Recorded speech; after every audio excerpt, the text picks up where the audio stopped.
Hello, today I'm going to present a mentoring model which can inform the design of computer-supported career development tools. But first, let me start with a story. This is Tanya. She's just about to graduate with a degree in computer science and global health. Living through the COVID pandemic, she's frustrated by the lack of access to quality healthcare in her community, and she wants to use her career to do something about it. But she has no idea how to start. She has a ton of questions, like what jobs does she apply for? What kinds of work experience does she need? Can she start her own business? Does she need to go to grad school first?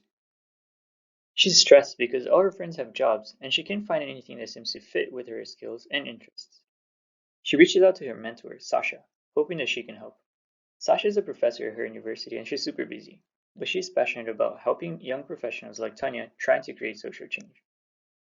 So Sasha is patient to offer career advice and help Tanya identify possible next career steps. But what strategies does Sasha use to help Tanya? How can you help other mentors like Sasha offer career advice to young professionals like Tanya faster and more effectively? To answer these questions, we have to understand what strategies the mentors use to advise young professionals in emerging fields. I'm Gus. I'm a second-year PhD student at Northwestern, and I'm very excited to share some preliminary results of this study with you. So let me briefly give you an overview of prior research. In the career mentoring literature, we know the benefits the mentors provide to their mentees, which range from higher salaries to higher career satisfaction. But we don't know what strategies mentors use that lead to these benefits. In prior research in emerging fields like social entrepreneurship, there's a lot of evidence on the importance of mentors like teachers, relatives, counselors, managers, in empowering, training, and serving as role models for social entrepreneurs. But these studies also don't point out at strategies that mentors use.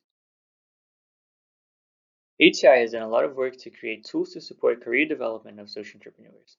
For example, Julie Huey and her colleagues found that technology can be designed to more effectively connect young professionals with potential mentors.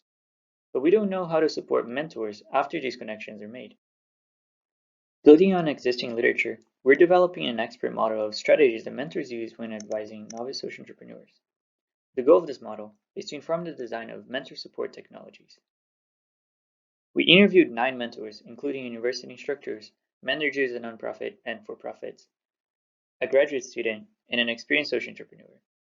We asked them about issues that their mentees bring up during career advising interactions, advice that they offer, and the goals when offering advice. So far, we identified 2 main types of strategies related to emotion regulation and decision making.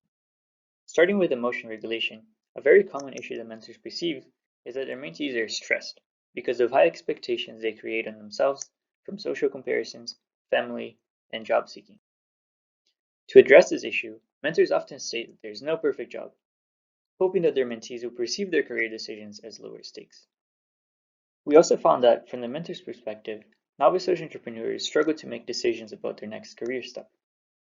Mentors try to help them by offering criteria for them to consider when evaluating their options, like think about your manager when choosing a job, or by directly helping them evaluate possible options, by talking through pros and cons, for instance.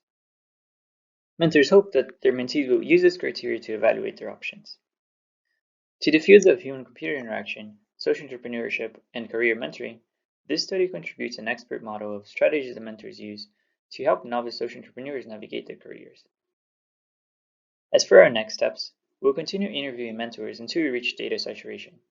Then, we'll extend the model and use it to develop mentor support technologies, such as intelligent agents, training systems, and mixed initiative systems to support and scale mentorship in emerging fields. Thank you so much for watching this talk.